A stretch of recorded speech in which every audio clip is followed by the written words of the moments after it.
This is a general disclaimer. Redlands Community College attempts to have the most accurate and up-to-date information listed in its content and delivery. However, your education is your responsibility. Redlands Community College or Roy Smith makes no guarantee in the accuracy of this information in this video and accepts no liability for the informational video. The information expressed is strictly the opinion of the author and the presenter, which is listed in the reference near the end of the video. This information is designed to supplement your own education or initial education and should not be used to replace any current academic program you're enrolled in. View the information and content at your own risk. Thank you. This is going to be Chapter 24, Back Pain. Key concepts. Upon completion of this chapter, you will understand the causes of non-traumatic back pain, musculoskeletal abnormalities, infections, cancer, or pathological fractures. The importance of recognizing the history and physical red flags that indicate a serious medical or surgical emergency, the ways to manage the patient's pain, positioning, and medication. So, anatomical review. The spinal column is made up of 33 vertebrae, and it supports the human while walking. It protects the spinal cord. There are spinal nerves in there, and also discs in between it to provide support. Spinal nerves start in the spinal column. The pairs exit the spinal column through holes created by the joining of two adjacent vertebrae and travel either to the muscles or to the sensory organs within the body. Compression of these could cause failure or paralysis, dermatome paralysis. We'll talk about this further as we go in this chapter. The discs, this is figure 24.3. Vertebral discs are located between adjacent vertebrae, and they provide flexibility and shock absorption for the loads produced by walking, bending, and lifting. Many people will develop minor disc herniations, commonly known as bulging discs, that often do not cause pain. However, if it's in the right spot and it's adjacent to a nerve and it's causing irritation, very simply, it can cause extreme amounts of pain. Chief concern, complaints of back pain. And there's several conditions that can actually cause this.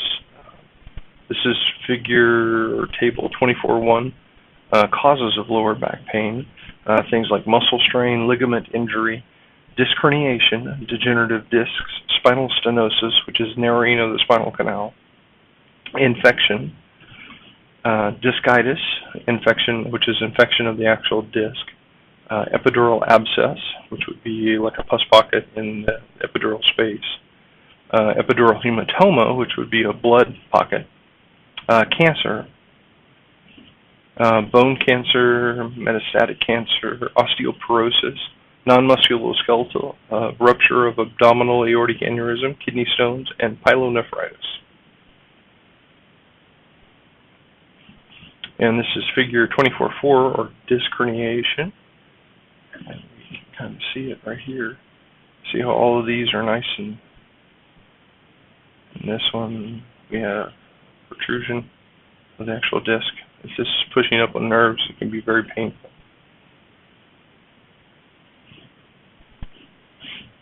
Figure 24.5, causes of acute spinal cord compression, one of them being central disc herniation, which the disc internally herniates. This causes pressure if there's any nerves coming out, pressure upon those. B is an epidural abscess, causing pressure to the spinal cord. This is the abscess right here. And then C, down here, is spinal epidural hematoma, which is right there, which is a blood hematoma. And then D is going to be cancer. Growing of a new tissue in a section, this can cause extreme pain or no pain at all. History. Thorough directed patient history helps determine if an emergency exists. Considerations, very open-ended questions to try to get the patient to open up and speak to you. OPQRST, mnemonic, and then watch for red flags.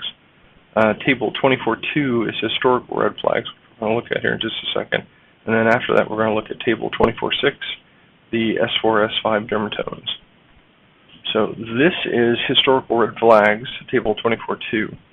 Saddle anesthesia, which would be numbness or pins and needles sensation located in the skin territory of the perineum between the legs, external genitalia, and anus. loss of control of bowel and bladder function, night sweats, night fevers, unintended weight loss, and then abdominal pain. Those are all red flags. The S4, S5 dermatomes cover the skin and the peritoneum. So we're talking about the sacral area here, S4, S5, umbilicus. So if they have numbness and tingling on a dermatome, it could be a peripheral nerve problem, or it could be something as grave as a tumor or spinal cord compression. Past medical history considerations, prior history, long-term deficits if they have any, current pain versus past episodes. What is this pain compared to the last time you had this, if it's reoccurring? Surgical history, medication, and then any type of allergies. On examination, consider obtaining a complete set of vital signs. You need to get a full set of vital signs so we can look at their hemodynamic status. Investigate any abnormalities. Also look for red flags here, which is in this table. We're going to look at it here in just a second. Table 24.3, physical exam red flags for a patient who complains of back pain. Unequal strength would be one that would say that there's some kind of neurological deficit. Unequal sensation, evidence of incontinence.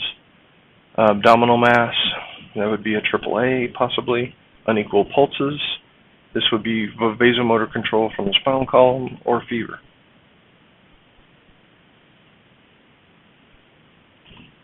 Assessment, consider possible conditions, and narrow down the list.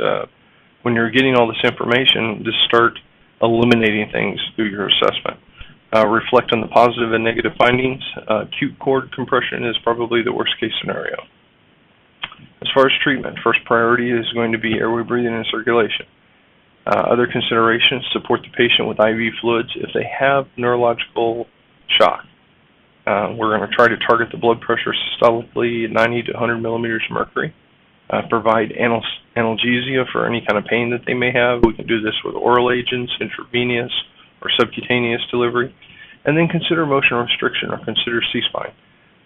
Use for any concern about the direct trauma to the spine. So if the patient has any kind of history to where they have direct trauma to the spine, they probably need to be put in C-spine precautions or motion restriction. Evaluation, reassess the patient during transport and their pain levels. Increasing pain may occur from the transport itself. Most of the ambulances ride around like a hay truck, so they're bouncy, they got a lot of weight in the back of them, or it may indicate a change in the patient's condition. Vital signs, increased heart rate may indicate an increased pain or may be an early sign of shock, especially when coupled with decreasing diastolic blood pressure. Paramedics should immediately address any abnormal vital signs. If we suspect spinal cord compression, reevaluate neurological and motor examination quite frequently, because there could be a change. As the swelling increases from the cellular-mediated response, we could provide more constriction to that actual nerve ending. Disposition, non-traumatic back pain, a majority of it can be taken to any emergency department. Specialty center transport would be for patients with ruptured aortic aneurysm, and they would need vascular surgery services, acute spinal cord compression, a spine surgeon. Unstable vital signs, transport to the nearest hospital for stabilization, and they can be transferred later out to another facility. In conclusion, the majority of patients who access emergency medical system with concern of back pain have a painful but not life-threatening condition. Some patients actually have a serious underlying disease. Conditions include an abdominal aneurysm, acute cord compression syndrome, or musculoskeletal back pain. Paramedics must dive sufficiently into the patient's history and perform a thorough enough physical exam to identify those with these life-threatening and limb-threatening disorders. References are taken from Myers Professional Paramedic Volume 2, Medical Emergencies of Del Mar Learning. And if you have any questions concerning this chapter, feel free to give me a call. My name is Roy Smith, roy.smith@redlandcc.edu, or 405-219-7613. Thank you.